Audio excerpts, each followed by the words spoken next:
आप देख रहे हैं अल्फा डिफेंस हिंदी में आपका स्वागत है। आज के इस वीडियो में हम लोग दो इंपॉर्टेंट अपडेट्स के बारे में बात करेंगे। आज की हमारी पहली update DRDO young scientist lab की तरफ से आ रही है। डीआरडीओ यंग साइंटिस्ट लैब की तरफ से ऑग्यूमेंटेड टेक्नोलॉजी से लैस ड्रोन कंट्रोल ग्लासेस को लेकर प्राइवेट सेक्टर कंपनीज को इन्वाइट किया गया है और उनकी तरफ से इन प्राइवेट सेक्टर कंपनीज के प्रोडक्ट्स को इवेल्युएट करके नेक्स्ट स्टेप स्टार्ट कर लिया गया है। इस अपडेट को लेकर डिटेल में बात करने से पहले समझ लेते हैं कि ये ऑग्यूमेंटेड रियलिटी ग्लासेस हैं क्या और इनका एप्लीकेशन कहाँ होगा। देखिए, ऑग्यूमेंटेड रियलिटी में रियलिटी के ऊपर कुछ इन्फॉर्मेशन इम्पोज की जाती है, यानी कि आप जो सामने चीज देख रहे हैं उसके साथ साथ आपके डिस्प्ले के ऊपर कुछ इंपॉर्टेंट इन्फॉर्मेशन को इम्पोज किया जाता है, यानी कि रियल टाइम में आपको मॉनिटर देखने की जरूरत नहीं है। ये सारी की सारी इन्फॉर्मेशन आपके आंखों के सामने आपके ग्लासेस में है, जो कि रियल टाइम इन्फॉर्मेशन के ऊपर सुपर इम्पोज हुई है। ये एग्जैक्टली कुछ उसी तरीके से काम करता है जैसे आमतौर पर आपके गेमिंग इंटरफेस काम करते हैं। आपको अपनी स्क्रीन के ऊपर ही आप जिस व्हीकल को चला रहे हैं उसकी स्पीड क्या है, उसमें फ्यूल कितना है, आपके पास क्या क्या चीजें उपलब्ध हैं और आपको क्या करने की जरूरत है, ये सारी इन्फॉर्मेशन आपको HUD के ऊपर मिल जाती है और इसी वजह से आपको पूरी सिचुएशन की काफी अच्छी अवेयरनेस होती है, जिसका टैक्टिकल एडवांटेज बहुत ज्यादा होता है। हैदराबाद में स्थित डीआरडीओ यंग साइंटिस्ट लैब की तरफ से ये जो ऑग्यूमेंटेड रियलिटी ग्लासेस बनाने की कोशिश की जा रही है, उनका प्रयोग ड्रोन स्वार्म्स को कंट्रोल करने के लिए किया जाएगा। यानी कि बैटलफील्ड में आपको भारी मॉनिटर्स और कंट्रोल यूनिट्स को ले जाने की जरूरत नहीं है। जो इन ड्रोन्स के ऑपरेटर्स होंगे वो केवल इन ऑग्यूमेंटेड रियलिटी ग्लासेस को लगाकर जेस्चर कंट्रोल की मदद से इन ड्रोन्स को आसानी से कंट्रोल कर सकेंगे। यानी कि थ्योरेटिकली आपको केवल एक चश्मा लगाना है और हवा में अपनी उंगलियां फिराना है और बाकी सारा काम आर्टिफिशियल इंटेलिजेंस देख लेगा। और क्योंकि ये ग्लासेस ऑग्यूमेंटेड रियलिटी से लैस होंगे तो आपकी नजर बैटलफील्ड से भी नहीं हटेगी।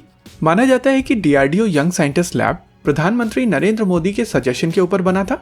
इस समय भारत में 5 ऐसे यंग साइंटिस्ट लैब हैं और इसमें जितने भी लोग काम करते हैं इंक्लूडिंग डायरेक्टर, उन सबकी एज 35 साल से कम है, यानी कि 35 ईयर से कम है। ये पांचों lab cutting edge research technology के ऊपर काम कर रही हैं, जैसे कि Bangalore based lab artificial intelligence के ऊपर काम कर रही है। IIT मुंबई में जो लैब है वो क्वांटम टेक्नोलॉजी के ऊपर काम कर रही है। IIT चेन्नई में जो लैब है वो कॉग्निटिव टेक्नोलॉजी के ऊपर काम कर रही है। IIT खड़गपुर में एसिमेट्रिक टेक्नोलॉजी के ऊपर काम किया जा रहा है और वहीं पर जो हैदराबाद में लैब है वो स्मार्ट मटेरियल के ऊपर काम कर रही है। ये जो ऑग्यूमेंटेड रियलिटी ग्लासेस के साथ में ड्रोन्स को कंट्रोल करने के ऊपर काम किया जा रहा है, ये फिलहाल DRDO young scientist lab Hyderabad की तरफ से किया जा रहा है और इसमें उनकी मदद कर रही है DRDO young scientist lab Bengaluru. आपको याद होगा कि कुछ समय पहले आर्मी डे के दौरान हम लोगों ने ड्रोन स्वार्म्स का डेमोन्स्ट्रेशन देखा था और उसी दिन डेमोन्स्ट्रेशन के दौरान ही हम लोगों को ये चीज बता दी गई थी कि आने वाले समय में ये ड्रोन स्वार्म्स का नंबर बढ़कर 1000 ड्रोन्स तक जाएगा। और जब ये 1000 ड्रोन का ड्रोन स्वार्म किसी एनिमी टेरिटरी में घुसेगा जिसको on field troops augmented reality glasses की मदद से कंट्रोल कर रहे होंगे या कहें कॉम्प्लीमेंट कर रहे होंगे, तब इन ड्रोन स्वार्म्स की कैपेबिलिटी में बहुत ज्यादा इंप्रूवमेंट आएगा और जो इफेक्टिवनेस अचीव की जाएगी स्पेशली टैक्टिकल सिचुएशन को देखते हुए वो अनमैच्ड होगी। अब एक दूसरे अपडेट के बारे में भी बात कर लेते हैं। ये काफी ज्यादा सिग्निफिकेंट अपडेट है।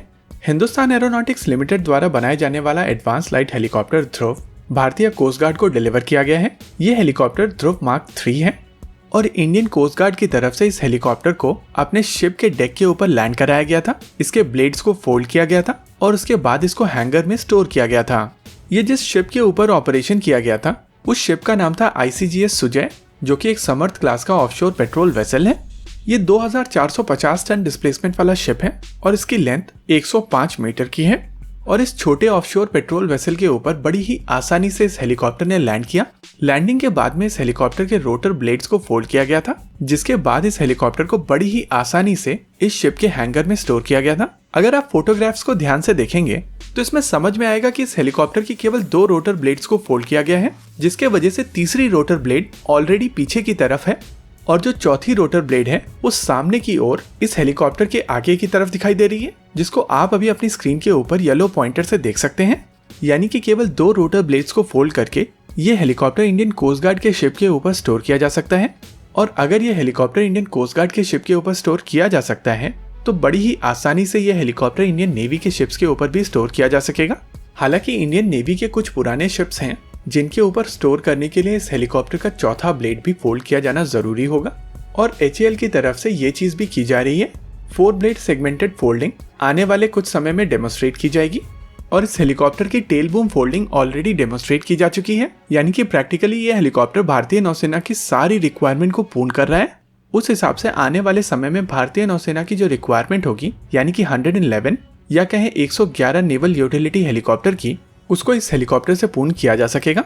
वैसे साइमल्टेनियसली इंडियन नेवी की तरफ से 24 नेवल यूटिलिटी हेलीकॉप्टर्स को लीज पर लेने की कोशिश की जाएगी।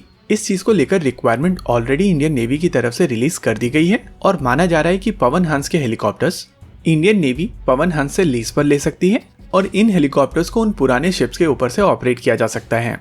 यानी कि प्रैक्टिकली पैंथर के लिए भारत के दरवाजे पूरी तरीके से बंद होने के कगार पर हैं। और मैं इस चीज को एक्नॉलेज करता हूँ कि पैंथर की टेल काफी सुंदर है, लेकिन उसको ब्यूटी कंपटीशन के लिए ही रखते हैं। अगर इंडियन नेवी की रिक्वायरमेंट पूरी तरीके से ALH ध्रुव से पूर्ण की जा सकती है तो पैंथर का कोई मतलब नहीं बनता है। और जो कई लोगों का कहना है कि पैंथर में ऑटोमेटिक ब्लेड फोल्डिंग है, उनको मैं बताता चलूं कि ऐसा कुछ भी नहीं है। पैंथर में भी ब्लेड फोल्डिंग मैनुअल है, बस इतना है कि उस हेलीकॉप्टर की लेंथ थोड़ी कम है और उस वजह से जो भारतीय नौसेना के पुराने हैंगर्स हैं उनमें वो हेलीकॉप्टर पूरी तरीके से आसानी से फिट हो सकता है। उसके टेल बूम में फोल्डिंग की आवश्यकता नहीं पड़ेगी। वैसे पवन हंस के डूफॉ की टेल भी उतनी ही सुंदर है और अगर आप चाहें तो अगले साल मिस इंडिया कंपटीशन के लिए आप डूफॉ को भेज सकते हैं, क्योंकि परफॉर्मेंस में तो ALH ध्रुव के सामने ना ही डूफॉ और ना ही पैंथर टिकते हैं। एक छोटी सी कंपैरिजन कर लेते हैं ध्रुव और पैंथर के बीच में। ALH ध्रुव 14 पैसेंजर्स को कैरी कर सकता है, वहीं पैंथर 10 ट्रूप्स को कैरी करता है। यानी कि पेलोड कैरिंग कैपेसिटी के हिसाब से ध्रुव पैंथर से लगभग 30% ज्यादा पेलोड कैरी कर सकता है। इनफैक्ट ये हेलीकॉप्टर सी लेवल पर लगभग 1000 kg का पेलोड अंडर स्लंग यानी कि अपने फ्यूसलाज के नीचे लटका कर कैरी कर सकता है। दोनों ही हेलीकॉप्टर यानी कि पैंथर और ध्रुव लगभग 300 किलोमीटर प्रति घंटे की मैक्सिमम स्पीड रखते हैं। लेकिन आमतौर पर जब भी हम लोग मैक्सिमम स्पीड की बात करते हैं तो प्रैक्टिकल एप्लीकेशन में इनका प्रयोग नहीं किया जाता है। प्रैक्टिकली ये हेलीकॉप्टर अपनी क्रूज स्पीड पर मूव करते हैं और क्रूज स्पीड लगभग 250 किलोमीटर पर आवर की है और ये दोनों हेलीकॉप्टर लगभग इसी स्पीड से मूव करते हैं। ALH ध्रुव का पेलोड के साथ में एंड्योरेंस 3 आवर 42 मिनट्स का है, वहीं पर पैंथर क्लीन कॉन्फ़िगरेशन में यानी कि बिना किसी पेलोड के लगभग 4 घंटे का एंड्योरेंस देता है। अगर सर्विस सीलिंग की बात की जाए तो नेचुरली ध्रुव की सर्विस सीलिंग बेटर है, क्योंकि इस हेलीकॉप्टर को सियाचिन ग्लेशियर के ऊपर ऑपरेट करने के लिए बनाया गया था। लेकिन नेवल एप्लीकेशन में इसका इतना ज्यादा फर्क नहीं पड़ता है। वहीं अगर रेट ऑफ क्लाइंब की बात की जाए तो ALH ध्रुव का रेट ऑफ क्लाइंब 10 मीटर पर सेकेंड से ज्यादा का है, वहीं पैंथर का रेट ऑफ क्लाइंब 9 मीटर पर सेकेंड से कम है। लेकिन पैंथर लेंथ में ध्रुव से कम है, साथ ही इस हेलीकॉप्टर का वजन भी काफी ज्यादा कम है, जिसके वजह से ये हेलीकॉप्टर छोटे शिप्स के ऊपर उतर सकता है। ये दोनों ही helicopter anti submarine warfare capability के साथ में आते हैं और ये दोनों ही हेलीकॉप्टर लाइट टॉर्पीडो कैरी कर सकते हैं। लेकिन सबसे इम्पोर्टेंट चीज, पैंथर की टेल काफी सुंदर है। इसी के साथ आज के इस वीडियो में रखते हैं केवल इतना ही। कल के वीडियो की टॉप 5 कमेंट अभी आप अपनी स्क्रीन के ऊपर देख सकते हैं और आज के इस वीडियो की टॉप 5 कमेंट कल के वीडियो के अंत में डिस्प्ले की जाएगी। वीडियो को अंत तक देखने के लिए धन्यवाद। देखते रहिए अल्फा डिफेंस।